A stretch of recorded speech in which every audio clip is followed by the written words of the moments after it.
Les musulmans de nos jours se rattachent pour beaucoup essentiellement au ibadat, essentiellement à la liturgie, et oublient que al-walaya, premièrement, al-muwala, wal-bara'a sont essentiels. Al-muwala, le fait de faire allégeance, le fait d'allier sa personne, son destin à un collège de croyants ou à une figure dirigeante, mais qui soit justement de l'islam.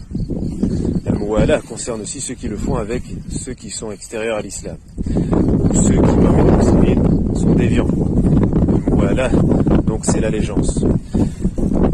Wal-Bara'a, c'est le fait de se mettre à l'écart, se mettre en innocence, de se désavouer également du pouvoir temporel.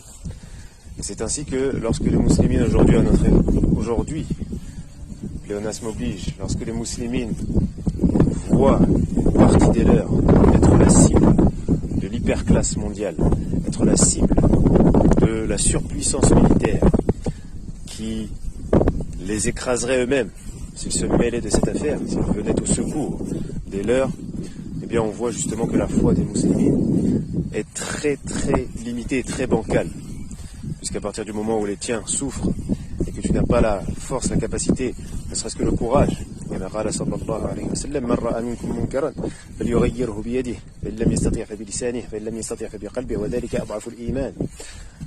le croyant lorsque l'un d'entre vous voit un mal, donc un mal de manière générale, et encore plus concernant les musulmans, qu'il le change, qu'il le modifie par sa main, s'il ne le peut, par sa bouche, par sa langue, et s'il ne le peut, par son cœur.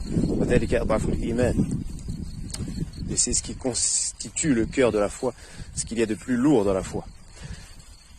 Donc, lorsque l'on voit justement que même avec le cœur, les musulmans ont déserté avec la langue, ont déserté le soutien aux musulmans d'Inde, aux musulmans de Chine, pas seulement les Ouïghours, mais les autres ethnies qui souffrent également du sécularisme chinois, les Palestiniens, les Syriens qui souffrent de la tyrannie israélienne, mais également iranienne.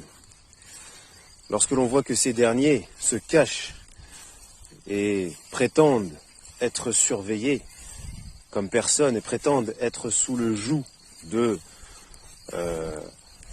la gouvernance française, et qu'à cause de ceci, ils ne peuvent s'exprimer concernant leurs frères, et qu'ils ne peuvent soutenir leurs frères, nous voyons la limite de leur foi, surtout quand ces derniers donnent des leçons concernant al-muwalatu fillah wal-bara'atu fillah, à savoir encore une fois l'allégeance pour Allah, donc envers des serviteurs pieux, droits, qui suivent la voie de la révélation, la voie, le sentier qui chemine sur le sentier divin, et qui délaisse, et qui s'innocente, et qui se désavoue, le bara'a.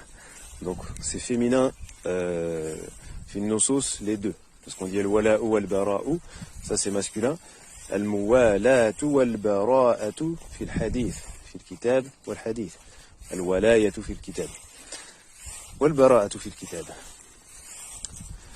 Ainsi, lorsque l'on voit ces derniers donner des leçons de ikhlas, donner des leçons de tawhid, et qu'ils se cachent derrière leur lâcheté, qu'ils vont alimenter et qu'ils vont maquiller, qu'ils vont habiller par la critique acerbe des leurs, par la critique acerbe, endogène, exclusivement.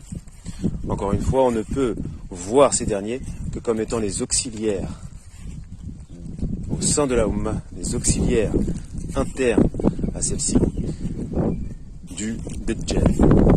Wal'iyadu billah.